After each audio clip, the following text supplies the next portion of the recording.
venu parce que c'est quelque chose qui n'a jamais été fait, de faire finalement, ouvrez les guillemets, le brouillon, fermez les guillemets de l'intervention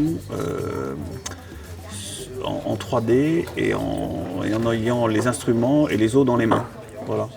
D'habitude, quand on fait une planification, on raisonne sur des images, on peut faire des dessins, mais on travaille dans le plan. Là, on peut travailler en volume et non pas en plan.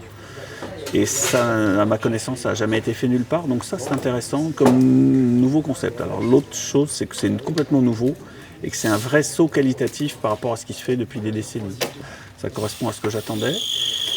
C'est certain que ce n'est pas quelque chose qu'il faut faire en routine parce qu'il y a beaucoup d'interventions chirurgicales qu'on peut faire uniquement sur les radiographies préopératoires qui nous permettent de déduire ce qu'on a à faire. Par contre, sur les cas complexes, de pouvoir raisonner en volume, donc en 3 dimensions, de pouvoir tester avant l'intervention la façon dont on va procéder, ça doit faciliter le geste opératoire. Voilà. Pouvoir réfléchir sur un os, puis ensuite avec le matériel, savoir quel type de matériel utiliser, déjà on arrive, c'est un gain de temps au bloc opératoire, c'est de la sérénité en plus, parce qu'on a déjà travaillé sur le dossier avant, on sait comment l'aborder.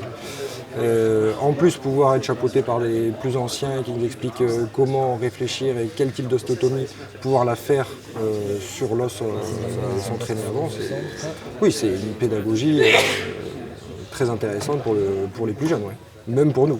Ça amène un gros changement, surtout sur la préparation préopératoire. Vraiment d'analyser la déformation, les endroits où on va agir et les possibilités thérapeutiques qu'on a et la qualité des épaisseurs osseuses qu'on se rend mieux compte. On peut éventuellement positionner des fausses pièces orthopédiques dessus pour voir si notre synthèse va pouvoir être possible ou pas. Parce que sur un écran, c'est beaucoup plus difficile. L'intérêt, il n'est pas propre à la pédiatrie, c'est en fait, c'est général pour l'orthopédie, c'est de pouvoir simuler ce qu'on va avoir comme correction lors d'une intervention. La particularité de la pédiatrie, c'est qu'on a des déformations osseuses qui sont un peu moins fixées, donc on a un peu moins de gestes osseux.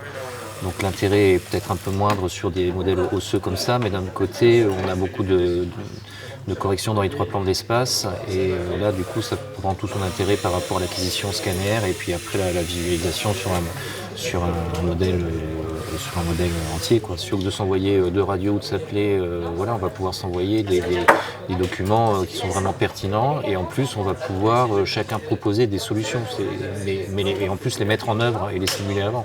Donc oui, c'est un intérêt parce que ça permet de...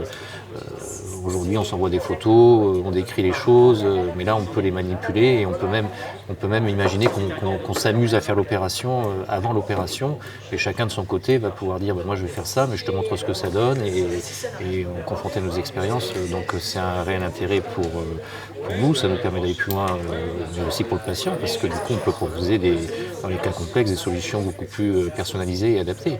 Parce qu'aujourd'hui quand on fait de la chirurgie orthopédique, on part avec une idée de ce qu'on va obtenir comme résultat, mais au final le résultat qu'on obtient en réalité, c'est pas toujours celui escompté, alors que là, on pourra beaucoup plus s'approcher de la réalité. La technologie 3D permet de préparer activement la chirurgie avant, de préparer le geste, de préparer l'outil de récupération et d'envisager la chirurgie la moins invasive possible et un potentiel de récupération le plus rapide pour le patient, et donc d'adapter aussi les orthèses et l'accompagnement que peut pouvoir faire le podologue, que ce soit en amont ou après, et donc d'avoir des temps de récupération beaucoup plus rapides grâce à l'évolution technique de cette 3D, d'être un petit peu moins agressif sur certains gestes ou de trouver le bon geste à minima.